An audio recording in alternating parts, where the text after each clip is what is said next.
Okay, here is a great effect by Werner Miller that he shared with me recently. And you need the ace through 9 of clubs and the jack of diamonds. Okay, so we'll set the jack aside here, hand these cards to the spectator to freely mix those as much as they would like.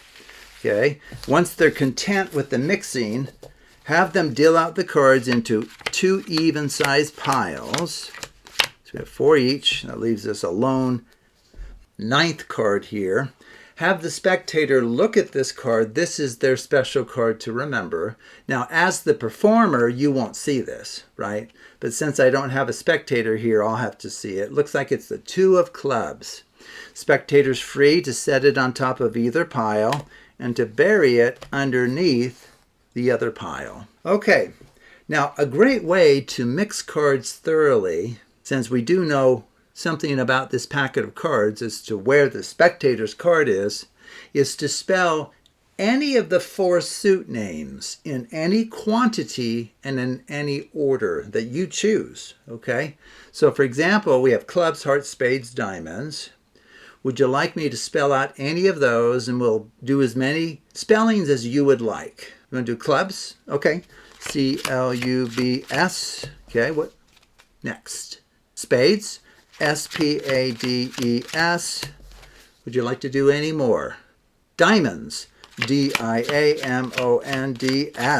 Okay. Any more? Clubs again. Okay. C-L-U-B-S. Okay. Are you happy that no one could know where any of the cards are at this point? Okay. A note to you as the performer. The spectator can have you spell out any of those 4 names as many times as they like and in any order. They truly can. And you will succeed. Okay, so once the spectator is content that the cards are beyond the knowledge of anyone, go ahead and set your little helper card, the jack of diamonds, on top.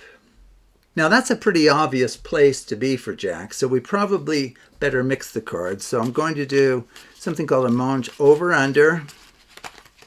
And then another great mixing procedure. What I do here is I just start dealing until you say stop, and then I'll go on to the next pile.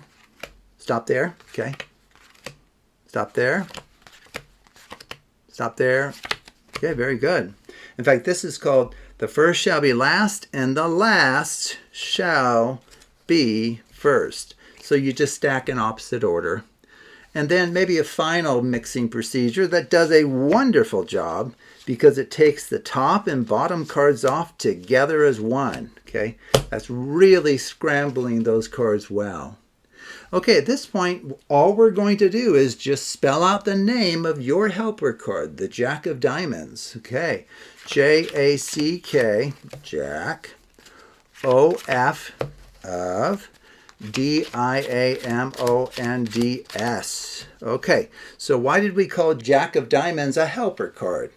Well, it's because it helps us find your randomly noted card. And if you think about the likelihood of that happening by chance alone, it's very small. But let's see if Jack of Diamonds succeeded. I think he did. Now the spectator knows that's their card, and you as the performer will also know that's their card for the simple reason that this is a foolproof effect. But we can do better than this. We have our helper card helplessly lost in this packet. But believe it or not, your random card here, the 2 of clubs, which could have been any one of those 9 club cards, is going to help us rescue the helper card himself. And we'll do it in the most natural way. We're just going to spell out the full name of your noted card. So 2, T-W-O, of O-F, clubs, C-L-U-B-S. Okay, did your randomly noted card help us rescue the helper card? The Jack of Diamonds? Oh, it did indeed. Check that out. That is amazing. So think about it. If you had chosen at random a different card than the 2 of clubs, like the 3 of clubs, which has more letters in its name, or even the 4 of clubs, which has a different number of letters in its name than the 2 or the 3, this most certainly would not have been likely to happen the way that it did. Okay, wow, how does this work here? So let's take a look. Okay, so this is self-working. So you just begin with the Jack of Diamonds, ace through 9 of clubs. You can mix them. Not sure if there's really much I need to tell you. I guess I'll mention some of the randomization. Okay, so the spectator deals out into 2 piles of 4 each. This random card gets set on top. It's the 9th card. Oh, it's the same one. Wow, that's nice. And then we bury it, okay?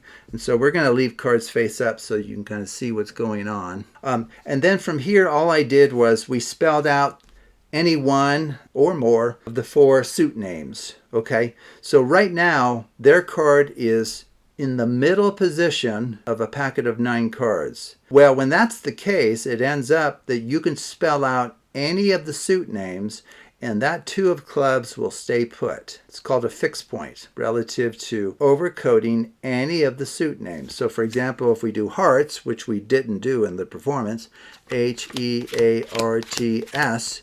the 2 of clubs hasn't moved at all. Okay, it's a fixed point. So you can spell out the suit names as many times as you like in any order that you like. Okay, so that explains that step.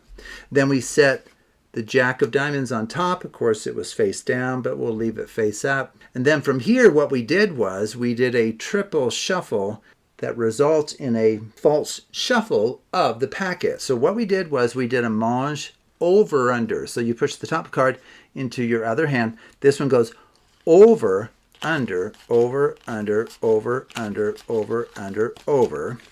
If you follow that with this first shall be last and last shall be first, where you begin dealing until the spectator says stop, and then you deal into another pile, maybe stop there as well. Just keep dealing until they say stop. And then if you stack in opposite order, all of that movement of the cards is really just a packet reversal. Now, if you follow that up with just an ordinary Klondike, it resets the packet.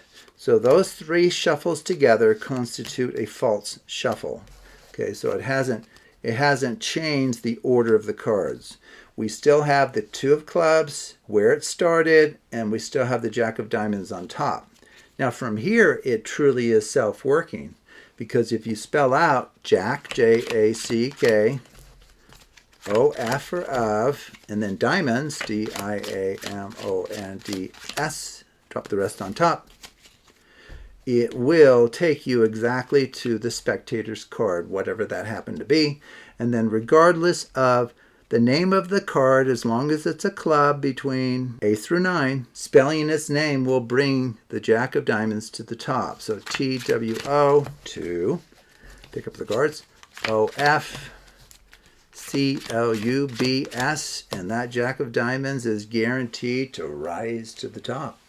Okay, well that's the secret, and you should be able to perform this right away, and it really is utterly mind-blowing for 99.9% of the people on planet Earth. So thank you for watching, and take a look at other videos on the Absolute Math Magic channel.